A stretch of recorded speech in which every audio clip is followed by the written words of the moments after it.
John Fitzgerald Kennedy, do solemnly swear I, John Fitzgerald Kennedy, do solemnly swear that you will faithfully execute the office of President of the United States that I will faithfully execute the office of President of the United States and will, to the best of your ability, and will, to the best of my ability, preserve, protect, and defend the Constitution of the United States. preserve, protect, and defend the Constitution of the United States. So help you God.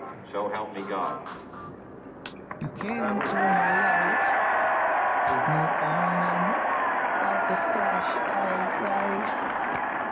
And I was doing fine, but as you came in, I watched my future rewrite. I'm not ready.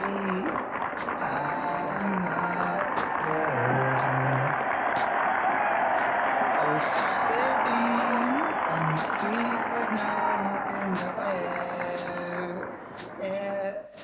Vice President Johnson, Mr. Speaker, Mr. Chief Justice, President Eisenhower, Vice President Nixon, President Truman, Reverend clergy, fellow citizens.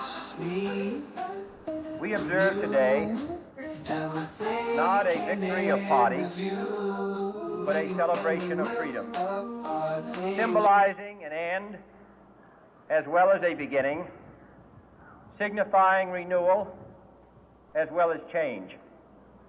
For I have sworn before you and Almighty God the same solemn oath our forebears prescribed nearly a century and 3/4 ago. The world is very different now, for man holds in his mortal hands the power to abolish all forms of human poverty and all forms of human life. And yet the same revolutionary beliefs for which our forebears fought are still at issue around the globe. The belief that the rights of man come not from the generosity of the state, but from the hand of God. We dare not forget today that we are the heirs of that first revolution.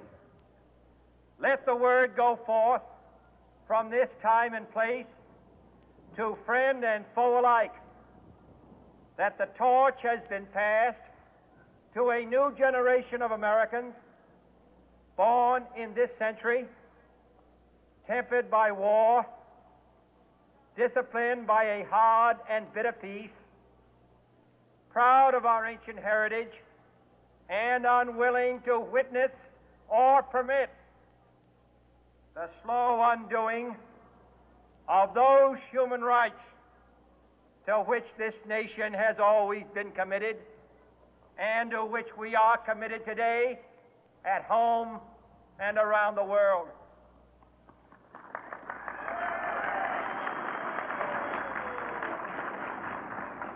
Let every nation know, whether it wishes us well or ill, that we shall pay any price, bear any burden, meet any hardship, support any friend, oppose any foe to assure the survival and the success of liberty.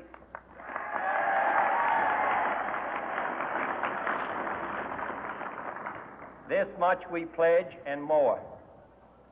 To those old allies whose cultural and spiritual origins we share, we pledge the loyalty of faithful friends. United, there is little we cannot do in a host of cooperative ventures. Divided, there is little we can do, for we dare not meet a powerful challenge at odds and split asunder. To those new states whom we welcome to the ranks of the free, we pledge our word that one form of colonial control shall not have passed away merely to be replaced by a far more iron tyranny.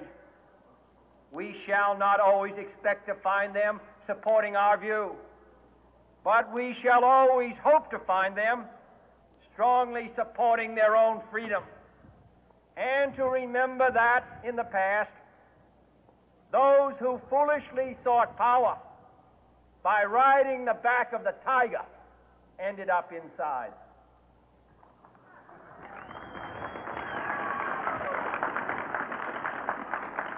To those people in the huts and villages of half the globe struggling to break the bonds of mass misery, we pledge our best efforts to help them help themselves for whatever period is required, not because the communists may be doing it, not because we seek their votes, but because it is right. If a free society cannot help the many who are poor, it cannot save the few who are rich.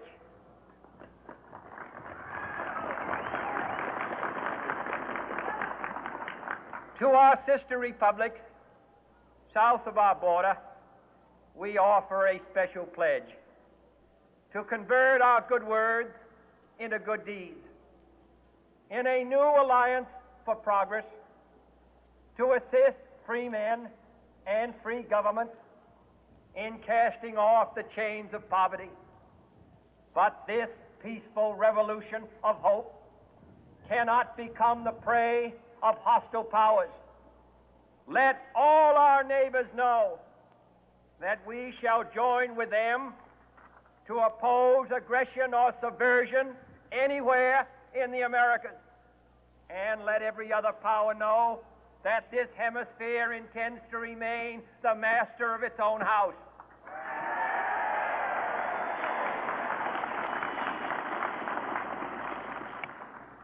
To that World Assembly of Sovereign States, the United Nations, our last best hope, in an age where the instruments of war have far outpaced the instruments of peace, we renew our pledge of support to prevent it from becoming merely a forum for invective, to strengthen its shield of the new and the weak, and to enlarge the area in which its writ may run.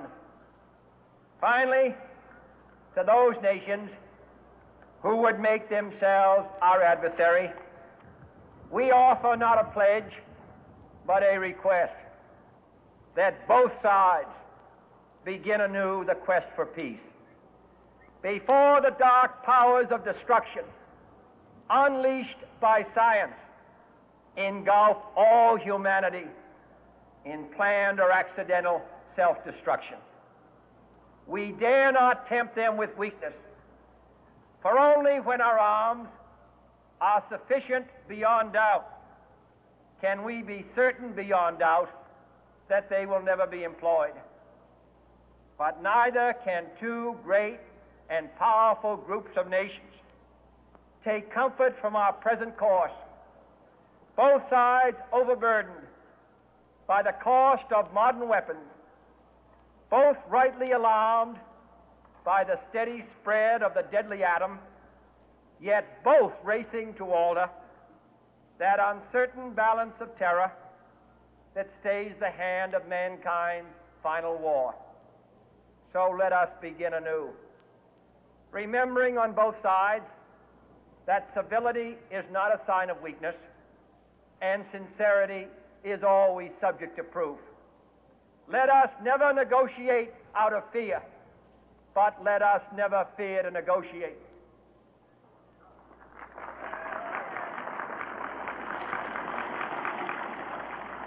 Let both sides explore what problems unite us, instead of belaboring those problems which divide us. Let both sides, for the first time, formulate serious and precise proposals for the inspection and control of arms, and bring the absolute power to destroy other nations under the absolute control of all nations.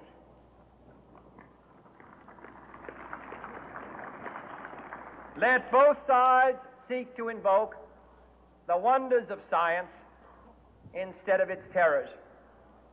Together, let us explore the stars, conquer the deserts, eradicate disease, tap the ocean depths, and encourage the arts and commerce. Let both sides unite to heed in all corners of the earth the command of Isaiah to undo the heavy burdens and let the oppressed go free.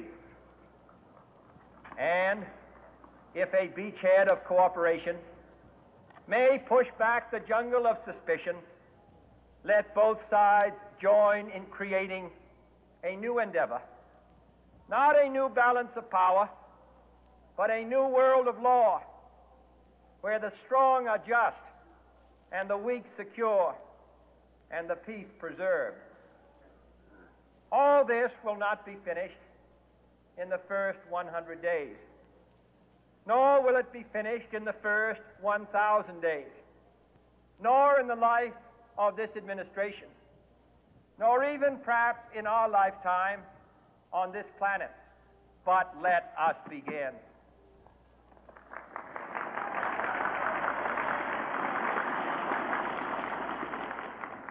In your hands, my fellow citizens, more than mine, will rest the final success or failure of our course. Since this country was founded, each generation of Americans has been summoned to give testimony to its national loyalty. The graves of young Americans who answered the call to service surround the globe. Now the trumpet summons us again, not as a call to bear arms, though arms we need, not as a call to battle, though in battle we are, but a call to bear the burden of a long twilight struggle, year in and year out, rejoicing in hope, patient in tribulation, a struggle against the common enemies of man, tyranny, poverty, disease, and war.